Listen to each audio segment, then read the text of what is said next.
বাংলা সাহিত্য চর্চা কেন্দ্রের পক্ষ থেকে বাংলা সাহিত্যের সকল ছাত্রছাত্রীকে জানাই আন্তরিক অভিনন্দন। বাংলা সাহিত্য চর্চা কেন্দ্রের পক্ষ থেকে সকল শিক্ষার্থীকে জানাই আমার আন্তরিক অভিনন্দন। আজকে যে বিষয়টি নিয়ে আমি উপস্থিত হয়েছি অত্যন্ত গুরুত্বপূর্ণ একটি বিষয়। অনেক ছাত্রছাত্রী আমাকে কমেন্ট সেকশনে জানিয়েছিল, স্যার এই বিষয়টি নিয়ে একটু আলোকপাত করুন। বিষয়টি হচ্ছে সংস্কৃত ভাষায় রচিত বাল্মীকির সপ্তকাণ্ড রামায়ণের সঙ্গে বাংলা ভাষায় রচিত কৃত্তিবাসী রামায়ণ বা কৃত্তিবাস ওঝার শ্রীরাম পাতারির পার্থক্য কোথায়। ভাষাগত পার্থক্য তো আমরা জানি রয়েছে, কিন্তু তার বাদে আর কি পার্থক্য রয়েছে? অবশ্যই কালগত ব্যবধান তো রয়েছে। কখন বাল্মীকি রামায়ণ কবে রচিত হয়েছে আর কৃত্তিবাসী রামায়ণ রচিত হয়েছে, চর্যাগীতির পরে আদি মধ্যযুগের অন্যতম একটি সাহিত্যিক নিদর্শন অনুবাদ সাহিত্য হিসেবে আমরা কৃত্তিবাসী রামায়ণের কথা উল্লেখ করি। এই দুটো কাব্যের মধ্যে পার্থক্য কোথায়, কোন কোন জায়গায় বিশেষ করে পার্থক্য আছে, সেই পার্থক্যের কথা আলোচনা করতে গেলে আমাদেরকে বুদ্ধদেব বসুর স্মরণ নিতে হবে। বুদ্ধদেব বসুর রামায়ণ বলে একটি প্রবন্ধ ছিল, সেই রামায়ণ প্রবন্ধে কিন্তু তিনি চমৎকারভাবে এই বাল্মীকি রামায়ণের সঙ্গে কৃত্তিবাসী রামায়ণের পার্থক্যের কথা সূচিত করেছেন। তবে তার আগে একটু বুদ্ধদেব বসু সম্পর্কে একটু বলে দিই। বুদ্ধদেব বসু সম্পর্কে একটি গুরুত্বপূর্ণ মন্তব্য করেছিল ধ্রুবকুমার মুখোপাধ্যায়। ধ্রুবকুমার মুখোপাধ্যায় কি বলেছিল বুদ্ধদেব বসু সম্পর্কে একটুখানি আমি উল্লেখ করার চেষ্টা করেছি। বুদ্ধদেব বসু মূলত কবি হলেও প্রাবন্ধিক, সমালোচক, ঔপন্যাসিক এবং ছোট গল্পকার রূপেও বাংলা সাহিত্যে বিশেষ স্মরণীয়। বাংলা সাহিত্যে তার বিশেষ অবদান সমালোচক ও সময়শীল প্রবন্ধ রচয়িতা রূপে। সত্যি চমৎকার একটি কথা বলেছে। তো এই বুদ্ধদেব বসু আমরা দেখব প্রথম জীবনে তিনি যে বইটা পড়ে তার মধ্যে একটা উন্মাদনা এসেছিল, সেটি কিন্তু রামায়ণ। তবে সেটা কোন রামায়ণ না, সেটি ছিল উপেন্দ্র কিশোর রায়চৌধুরীর ছোট্ট রামায়ণ। তার মানে এই বইটা তাকে মনকে সেই সময় নাড়িয়ে দিয়েছিল। এবং আর একটু তার যখন একটু বড় হয়, বয়সে একটু বড় হয়, তখন সে কৃত্তিবাসী রামায়ণের সঙ্গে পরিচয় হয়। কৃত্তিবাসী রামায়ণের মধ্যে যে বাঙালিয়ানা ছিল, তার মধ্যে যে একটা চমৎকার যে বর্ণনা ছিল, সেটা কিন্তু তার মনকে পুরো একটা বদলে দিয়েছিল। তার মনের মধ্যে তার হৃদয়কে অশ্রুসিক্ত করেছিল। এবং তারপরে তিনি যখন কৈশোরের কাছাকাছি পৌঁছেছিল, তখন তিনি বাল্মীকি রামায়ণের একটা মূল বই তিনি পেয়েছিল, উপহার হিসেবে পেয়েছিল। কিন্তু সেই বইটার মধ্যে কি আছে তার রসাস্বাদন করার আগে সেই বইটা কিন্তু তিনি হারিয়ে ফেলেছিল। এবং তার বারবার মনে হয়েছিল যে একবার পড়ে দেখবো, আমি বড় হয়ে অন্তত একবার চেখে দেখবো। হ্যাঁ, পাতা উল্টাবার আগে তো সেটা হারিয়ে ফেলেছিল, কিন্তু অনেক কিন্তু সেটা আর হয়ে ওঠেনি। কিন্তু সেটা হয়ে ওঠেনি মানে তিনি যে বাল্মীকি রামায়ণের রসাস্বাদন করতে পারেনি তা কিন্তু নয়। বাল্মীকি রামায়ণের যে রসাস্বাদনটা তিনি করেছিল শ্রীযুক্ত রাজশেখর বসুকৃত বাল্মীকি রামায়ণের সারানুবাদ থেকে। এবারে আমি চলে আসি এই বুদ্ধদেব বসু তিনি কৃত্তিবাসের যে রামায়ণটা পাঠ করে তিনি যে কথাটা বলেছিল, গুরুত্বপূর্ণ একটি কথা বলেছিল, রামায়ণ প্রবন্ধে বলেছে যে কৃত্তিবাস বাল্মীকির বাংলা অনুবাদক নন, তিনি রামায়ণের বাংলার উপকার। তার কাব্যে রাম, লক্ষ্মণ, সীতা শুদ্ধ নন, দেব, দানব, রাক্ষসেরা শুদ্ধ বাঙালি চরিত্র। গ্রন্থটির প্রাকৃতিক এবং মানসিক আবহাওয়া একান্তই বাংলার। একদম চমৎকার কথা বলেছে, সত্যি একদম। আমরা দেখবো যে কৃত্তিবাসের কাব্যের মধ্যে যে ধরনের চরিত্রগুলো, যেখানে বাল্মীকি যেহেতু জাতীয় কাব্য, সংস্কৃত প্রথম মহাকাব্য, তো তা স্বাভাবিকভাবে সেখানে একটা বিশাল প্রেক্ষাপট থাকবে, একটা দেশকালের একটা বড় প্রেক্ষাপট থাকবে। কিন্তু কৃত্তিবাসের তো এত দায় পড়ছে না তার দেশকালের প্রেক্ষাপট তুলে ধরতে, মানে জাতীয় যে প্রেক্ষাপটকে নিয়ে আসতে। তিনি বাঙালিয়ানাকে গুরুত্ব দিয়েছেন, বাঙালি যে মানসিকতা, বাঙালির যে পরিবেশ, সেগুলোকেই তিনি তুলে ধরেছেন। এই জায়গাটা কিন্তু একটা বড় পার্থক্য। এবং তিনি কৃত্তিবাসী রামায়ণকে বলেছিল যে বাংলা সাহিত্যের পুরাণের পুনর্জন্মের প্রথম উদাহরণ হিসেবে তিনি বলেছিল। এবং আদিকবি বাল্মীকি রামায়ণের সঙ্গে কৃত্তিবাসী রামায়ণের পার্থক্যের কথা বলতে গিয়ে তিনি একটি চমৎকার কথা বলেছিল। সেই কথাটা হচ্ছে যে রবীন্দ্রনাথের কচ ও দেবযানীর সঙ্গে মহাভারতের দেবযানী উপাখ্যানের প্রভেদের মতোই মাপে ঠিক ততটা না হলেও জাতে তাই।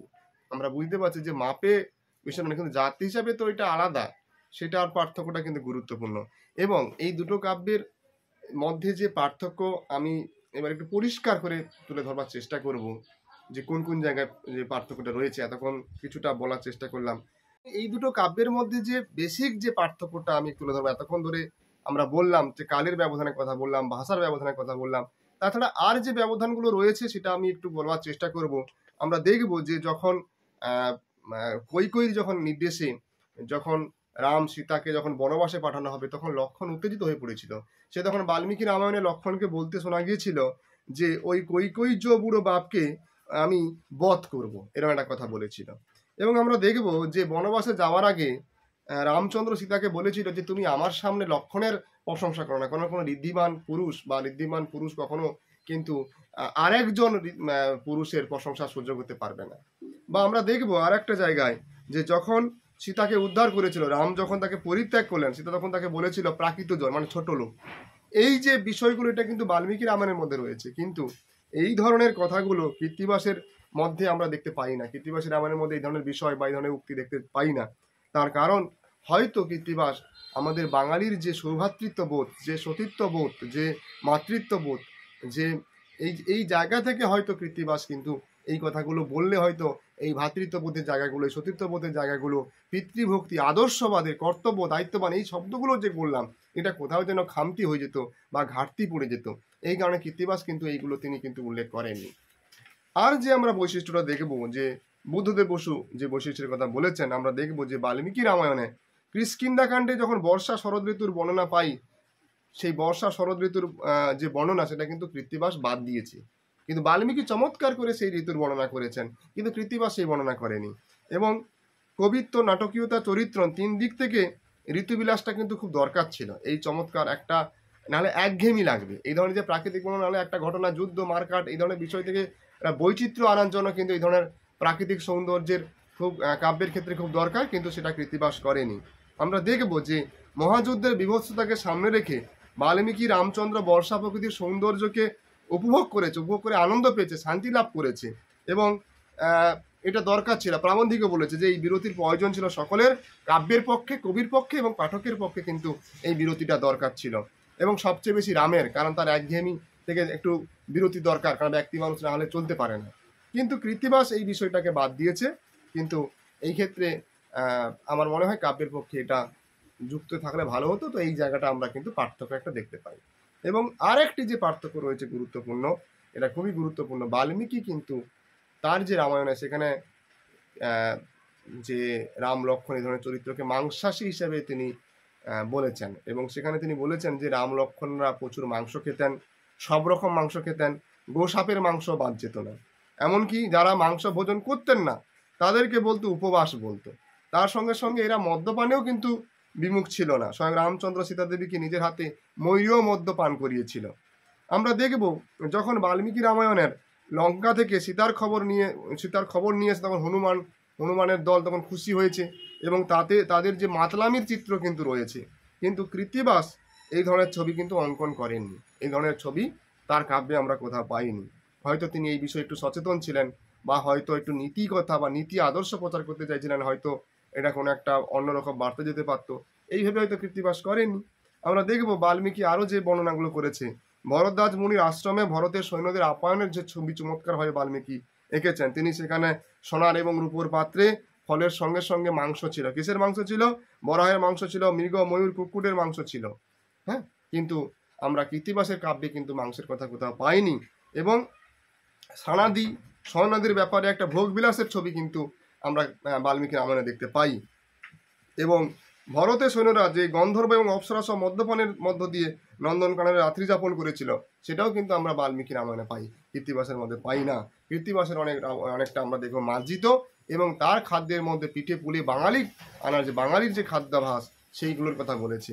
আমরা দেখব কৃত্তিবাসের একটা উদাহরণ দিয়ে আমি বলার চেষ্টা করবো, যে মদ্য মাংস তো নেই, তার পরিবর্তে ছিল ফলাহারকে তিনি বেশি করে গুরুত্ব দিয়েছে। কৃত্তিবাসের রামায়ণে ভোজনের চিত্র খুব চমৎকারভাবে তুলে ধরেছে। সেটি হলো যে দেবকন্যা অন্নদায় সৈন্যগণ খায়, কে পরিবেশন করে জানিতে না পায়, খাইলে ব্যঞ্জন কিন্তু মনে হইল ভুল, ঘিত দধি দুগ্ধ মধু, মধুর পায়স, নানাবিধ মিষ্টান্ন খাইল নানা রস। অর্থাৎ আমরা দেখবো যে মধু, ঘি, ফল, এই ধরনের খাদ্যের কথা কৃত্তিবাস বলেছে। এছাড়া আমরা আর একটা জায়গায় দেখব যে বাল্মীকি কিন্তু তার যে রামায়ণে, সেখানে কিন্তু ইন্দ্রিয় সুখের ক্ষেত্রে বেশি গুরুত্ব দিয়েছে। সেখানে ভোগ বিলাসের কথা বলেছে, কামনা বাসনাকে বেশি গুরুত্ব দিয়েছে। কিন্তু কৃত্তিবাস কিন্তু সেক্ষেত্রে নীরব ছিলেন। আসলে জীবনের যা কিছু পার্থিব দিক বা ভোগবিলাসের দিক, সেগুলি থেকে কিন্তু বাল্মীকি বিমুখ না থাকলেও কৃত্তিবাস কিন্তু সেগুলোকে এড়িয়ে চলেছে। তাই আমরা বলতে পারি যে শেষে এই কথাটা বলা যায় যে কৃত্তিবাস যে সভ্যতার প্রতিভূ, তার অসন বসন রীতিনীতি সবই অনেকটা নিচু স্তরের। আর বাল্মীকি যদিও তপবনবাসী বলে কথিত, তবু তিনি রাজধনীরই মুখপাত্র, শ্রেষ্ঠ অর্থে নাগরিক। তুলনায় কৃত্তিবাসকে মনে হয় রাজার দ্বারা বৃত্ত হয়েও পাদশিক, কেননা তার রাজা নিজেই তাই। বিশ্বব্যাপী বাল্মীকির পাশে কৃত্তিবাস বাঙালি মাত্র, শুধু বাঙালি। হয়তো কৃত্তিবাস যেহেতু জাতীয় কবি, তাই তার ক্ষেত্রে এই ধরনের ভাবনা থাকলেও বাল্মীকি যেহেতু জাতীয় কবি, তাই তার কাব্যে একটা বিশাল প্রেক্ষাপট থাকবে, স্বাভাবিকভাবে সেই বিষয়গুলো তিনি সংযোজন করতে পারে। আর কৃত্তিবাসের লক্ষ্য তো সারা দেশ নয়, তার লক্ষ্য বাঙালি পাঠক। বাঙালি পাঠকের কাছে তার বিষয়টা কৃত্তিবাসের রামায়ণে, বাল্মীকি রামায়ণের যে বিষয়গুলো রয়েছে সংস্কৃত ভাষার, যে বিষয়গুলো তাকে সহজ সরল বাংলা ভাষায় বাঙালি পাঠকদের কাছে পৌঁছে দেওয়ার জন্য, তার জন্য তিনি এই অনুবাদ করেছে। তাই স্বাভাবিকভাবে তার কাব্যে এই ধরনের বিষয়গুলো, কৃত্তিবাসের রামায়ণের যে বিষয়গুলো রয়েছে তার কাব্যে, সেগুলো পার্থক্য থাকার কথা। তার কারণ তার মূল লক্ষ্য বাঙালি পাঠক। যদি আলোচনাটি ভালো লেগে থাকে তাহলে অবশ্যই আমাদের চ্যানেলটি সাবস্ক্রাইব করে আমাদের পাশে থাকবেন। ভিডিওটি ভালো লেগে থাকলে অবশ্যই লাইক, কমেন্ট এবং বন্ধুদের মধ্যে শেয়ার করে দেবেন। আর বাংলা সাহিত্য বিষয়ক তথ্য পেতে চ্যানেলটিকে সাবস্ক্রাইব করবেন।